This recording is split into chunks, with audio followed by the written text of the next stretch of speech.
নমস্কার, আমি অর্পিতা আপনাদের সঙ্গে স্বাগত জানাই সেন চৌধুরী রান্নাঘরে।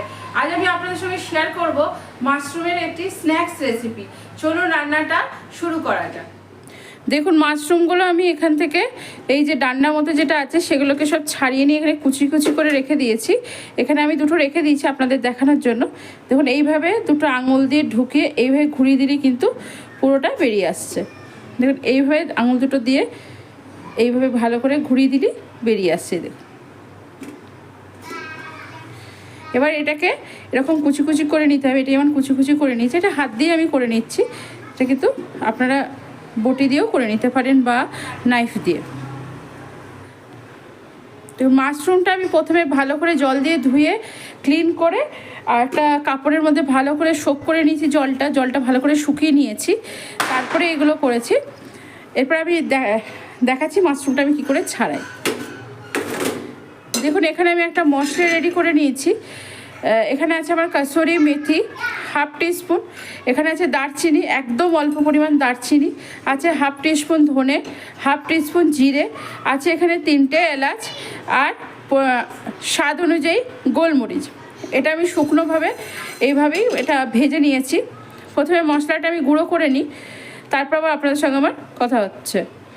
দেখুন, মাশরুমটা আমি এই যে এখান থেকে নিয়ে এই যে উপরে যে ছিলকাটা আছে আঁশের মতো, এই ছিলকাটা কিন্তু আমি উঠিয়ে নেব। দেখুন, এইভাবে আমি কিন্তু মাশরুমগুলোকে ছাড়িয়ে নেব।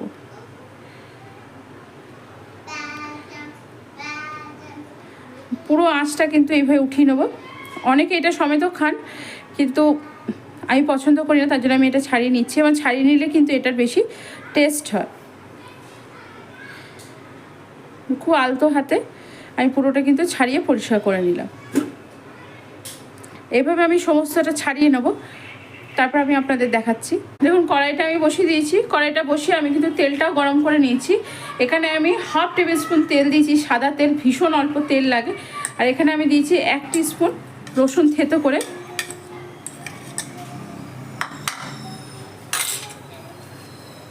তেলটা আমার কিন্তু আরেকটু হতো, তার আগে আমি রসুনটা দিয়ে ফেলেছি। যাই হোক, আপনারা কিন্তু তেলটা পুরোপুরি হয়ে যাওয়ার পরেই রসুনটা দেবেন। রসুনটা আমি হালকা করে তেলে নেড়ে নিলাম। এবার আমি এর মধ্যে দিয়ে দিচ্ছি একটা মাঝারি সাইজের থেকে একটু ছোট একটা পেঁয়াজ কুচি করে, দেখছেন একদম ঝিরিঝিরি করে কুচি দিয়েছি। একটা পেঁয়াজ কুচি দিয়ে দিলাম। পেঁয়াজ কুচি দিয়ে পেঁয়াজটাও রসুনের সঙ্গে ভালো করে আমি নেড়ে নেবো। দেখুন, পেঁয়াজটা আমার ভাজা হয়ে গেছে। এবার আমি এর মধ্যে দিয়ে দেবো আমি যে মাশরুমের ডান্ডাগুলো কুচি কুচি করে রেখেছিলাম, সেই মাশরুমের ডান্ডাগুলো দিয়ে দিলাম। এগুলো দিয়ে এবার ভালো করে নেড়ে নেব। এবার এর মধ্যে আমি দিয়ে দেবো পরিমাণ মতো নুন,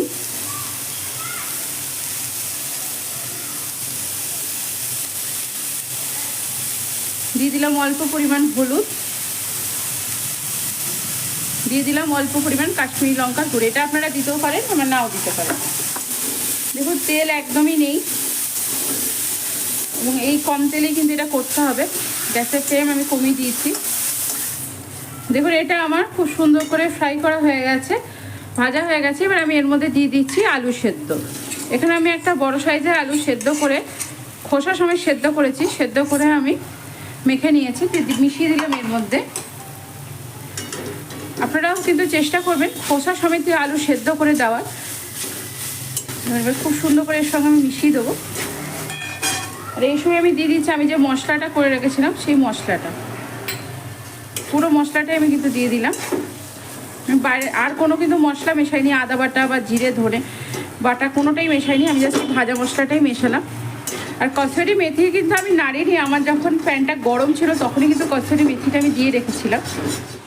দেখুন, মশলাটা কিন্তু আমার খুব ভালো করে রেডি হয়ে গেছে। দেখতে পাচ্ছেন কড়াই থেকে একদম উঠে চলে আসছে। তেল কিন্তু দিনই কম দিয়েছি বলি এত সুন্দর হয়েছে। এবার গ্যাসের ফ্লেমটা আমি অফ করে দিয়ে মশলাটাকে একটা জায়গায় তুলে নিচ্ছি, দিয়ে ঠান্ডা করতে দেবো। দেখুন, মশলাটা কিন্তু আমার ঠান্ডা হয়ে গেছে। এবার এই যে হোলটা আছে মাশরুমের, এই হোলটার ভেতরে আমরা মশলাটা ভরে নেব। এটা হাত দিয়েই ভরবেন, এইভাবে গোল করে নিয়ে প্রথমে চেপে ভালো করে বসিয়ে দিতে হবে। চেপে চেপে এইভাবে আঙুল দিয়ে চেপে চেপে বসাতে হবে। দেখুন এটা পুরটা ভরা হয়ে গেল, রেখে দিলাম। আরও একটা আপনাদের দেখাচ্ছি আমি। এইভাবে পুরো ভালো করে বসিয়ে নেবেন প্রথমে, তারপরে উপর থেকে আরেকটু দিয়ে সুন্দর করে গোল করে নেবেন। এবার খুব সুন্দর করে আমি চেপে বসে উপর থেকে গোল করে নিলাম, এটাও রেখে দিচ্ছি। আমি আগে থেকে কিন্তু বানিয়ে নিয়েছি, আপনাদের জন্য এই 2-3টেই রেখেছিলাম দেখাবো বলে। দেখুন আগে থেকে আমি সমস্তটা বানিয়ে রেডি করে নিয়েছি, যেহেতু এটা বানাতে একটু সময় লাগে। দেখুন এখানে আমি একটা বাটি নিয়ে নিয়েছি, বাটির মধ্যে আমি নিয়ে নিচ্ছি প্রথমে পরিমাণ মতো, মানে ছোটো বাটির হাফ বাটি মতো এখানে নিয়েছি আমি বেসন, আর নিয়েছি একদম 1 টেবিল স্পুন মতো কর্নফ্লাওয়ার। দেখুন আবার এটার মধ্যে এবার পরিমাণ মতো দিয়ে দিচ্ছি নুন, দেবো একটু কালারের জন্য কাশ্মীরি লঙ্কার গুঁড়ো, অল্প পরিমাণ হলুদ, এটাকেও আমি শুকনো অবস্থায় একটু নেড়ে নেব। দেখুন এবার বেসনটা আমি অল্প অল্প জল দিয়ে মেখে নেব। প্রথমে অনেকটা জল দেবো না, অল্প অল্প করে জল দিয়ে। দেখুন বেসনটা কিন্তু আমি অনেকক্ষণ ধরে ফাটিয়ে নিয়েছি, আর বেসনটা এরকম হয়েছে, খুব পাতলাও না খুব মোটাও না। আর অন্যদিকে কিন্তু আমি কড়াইটা বসিয়ে সাদা তেলও দিয়ে দিচ্ছি গরম করার জন্য। দেখুন তেলটা হয়ে গেছে কিনা আমি একটুখানি বেসনের ড্রপ দিয়ে দেখে নিই। তেলটা আমার কিন্তু হয়ে গেছে।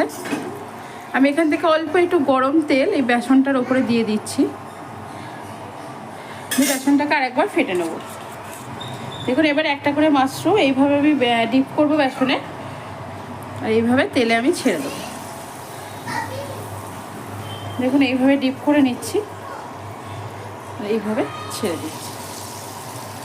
দেখুন এইভাবে আমি আবার একটা ডিপ করে নিলাম, বেসনটাকে এইভাবে নিয়ে এইভাবে ছেড়ে দিই।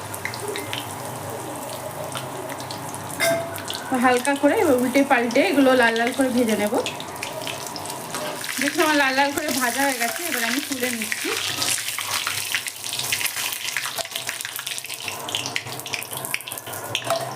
দেখুন লাল লাল করে ভাজা হয়ে গেছে, আমি কিন্তু এগুলোকে তুলে নিলাম। দেখুন ওই একইভাবে আবার সমস্ত মাশরুম কিন্তু আমি ছেড়ে দিচ্ছি। মানে এগুলো আমি উল্টে পাল্টে লাল লাল করে ভেজে নেবো। আমি সমস্ত মাশরুমের যে স্ন্যাক্সটা আমি বানাচ্ছি এটা সমস্তটা আমি ভেজে নিই, তারপর আবার আপনাদের সঙ্গে আমার কথা হচ্ছে। দেখুন পকোড়াগুলো কিন্তু আমার সমস্ত ভাজা হয়ে গেছে, ভীষণ মুচমুচে হয়েছে পকোড়াগুলো। দেখুন একদম মুচমুচ মুচমুচ করছে। এবার আমি একটা প্লেটে পরিবেশন করে দিচ্ছি। দেখুন এর সঙ্গে কিন্তু অন্য কোনো কিছু ভালো লাগে না, একটু প্লেট টমেটো সসটাই বেশি ভালো লাগে খেতে। আমার রেডি হয়ে গেল মাশরুমের একটা স্ন্যাক্স রেসিপি।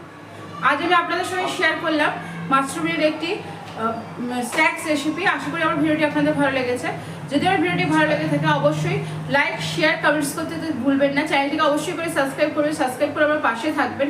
আজ এখানেই ভালো থাকবে, সুস্থ থাকবে, আনন্দ থাকবেন এবং অনেক অনেক সুখে থাকবেন।